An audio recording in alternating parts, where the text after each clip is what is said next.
C400 series. The C400 aircraft is based on, of course, the real-life Airbus A400M. This is the first aircraft when the game was first released back in April 2017, and as of 2026, the app icon hasn't changed since its release. There are 4 different versions of this aircraft: the normal C400, the HC400, the MC400, and the KC400. Both C and H C400 share with the same takeoff, landing, cruising, and stall speed, and here are the measurements. Now let's talk about the HC400 since it has some unique features that the normal C400 doesn't have. To start, the HC400 has 3 different liveries. Here's the first livery, which is based on the US Coast Guard.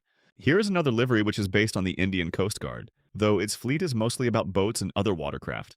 And here's the last livery, which clearly resembles the Canadian Coast Guard, specifically the water bombers like the DHC-515 that fought forest fires. The HC400 has a search camera that is located underneath the front of the aircraft and a signal detector. And now get ready to talk about the overpowered variant, the MC400. The MC400 has a better cruise and top speed despite sharing its takeoff, landing, and stall speed from its counterparts.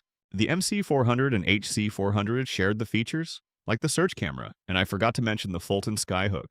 In the version 1.33 of Turboprop Flight Simulator, the developer added a Fulton Skyhook, which is designed to carry people or cargo on the ground while in the air. The MC400 has flares and chaffs, which are the countermeasures that evade radar-guided and heat-seeking missiles. This aircraft also has the JTOW/L, also known as the Jet-Assisted Takeoff and Landing System, which uses additional rockets to increase acceleration and deceleration for takeoff and landing in case of a heavy cargo transport. And here are the other liveries. Which one is your favorite? Comment below. The C-130 series. The C-130 and C-400 series are quite similar in terms of aircraft lineup and its features. But let's talk about the C-130 first. The C-130 is based on the real-life C-130E, based on its fuselage, and the C-130J, based on its cockpit. The reason why the developer added the modern C-130 cockpit to its classic counterpart, because the design and programming is too complex for him to do it. The C-130 has 2 nose types, the normal one and the flat nose version, which is based on the early C-130 prototypes like the YC-130, which it had its first flight back in August 23, 1954. Moving on to the HC-130, which is another search and rescue aircraft counterpart. Both HC-130 and HC-400 share the same features like Fulton Skyhook, signal detector, and search camera. Unlike the HC-400, this aircraft has its own missile detector. Like the HC-400, the livery of this aircraft is based entirely on US Coast Guard. And here's the only alternate livery, looking like an average C-130J.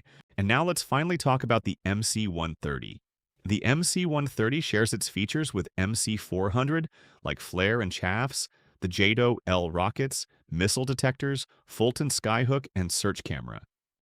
Also, there are 4 different nose types.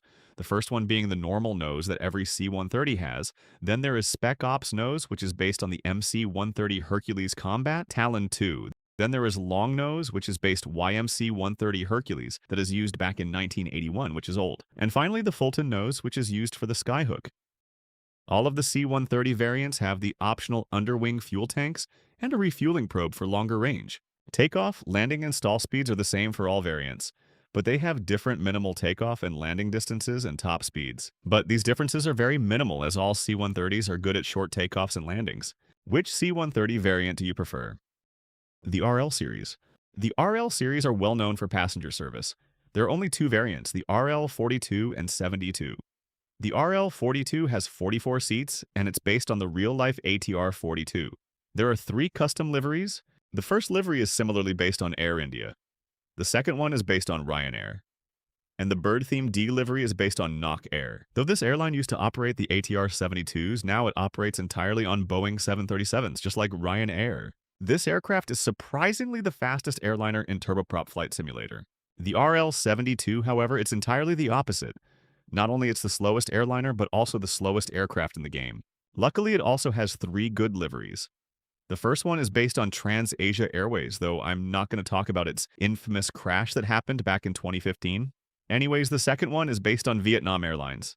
And the last one is entirely based on Nok Air, as the airline used to operate these kinds of planes until it retired back in 2019. I almost forgot to mention about the E-42. The E-42 is an AWACS, which stands for Airborne Warning and Control System Aircraft, based on ATR-42 and E-2 Hawkeye. It has flares and shafts like the MC aircraft lineup, missiles detector, signal detector, and search camera. Here are the liveries, and the next livery is based similarly to the MC-130 alternate livery. The V40 series. The V40 series aircraft is the only series that can do VTOL, which stands for vertical takeoff and landing, and because of that, it is the fastest aircraft in turboprop flight simulator. It has the greatest thrust-to-weight ratio, which indicates faster acceleration and climb rate. There are three variants, the XV, PV, and MV40. First, let's talk about the PV40. The PV40 is a private luxurious aircraft that offers a lot, like it has several rooms, and it even has its own private car. This is the only aircraft with a color that can be customizable. And now let's talk about the real beast, the MV40. The MV40 has features that are from the MC-130 and 400 that I'm not going to say it once again. Both MV and XV40 has cargo hook and hoists, which is the system that you can carry yourself to the aircraft while still in the air. Like every M aircraft, the MV40 is the fastest plane in turboprop flight simulator history, and here are the specs.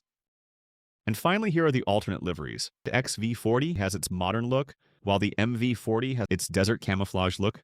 The V40 series are based on Ling Temco Vought XC-142, which it had its first flight on September 29, 1964. However, the sponsors of this aircraft were pulled out one by one because there wasn't any interest. Out of the 5 aircraft that were built, only one still remains today. The S26 series. Nope, I'm not talking about the Samsung Galaxy S26 series. I'm talking about the Seaplane 26 series. There are only 2 variants, so let's talk about the PS26 plane first. The PS26 is the only plane in turboprop flight simulator that can take off and land on water safely, and it's based on these 3 planes. For the fuselage, it's based on the Dornier Sea Star. For the nose and front, it's based on the Dornier S-Ray 007. And for the wing and engine configuration, it's based on the Piaggio P136. These aircraft are not well known by the aviation community, and the developer combined these 3 planes into one. Crazy, huh? Anyways, here are the liveries. And now let's finally talk about the last plane, the MS-26. The MS-26 is the military special ops variant of the PS-26, and it has the features that every special ops aircraft have. And that is all the turboprop flight simulator planes explained. Wait a minute. Oh shoot, I forgot.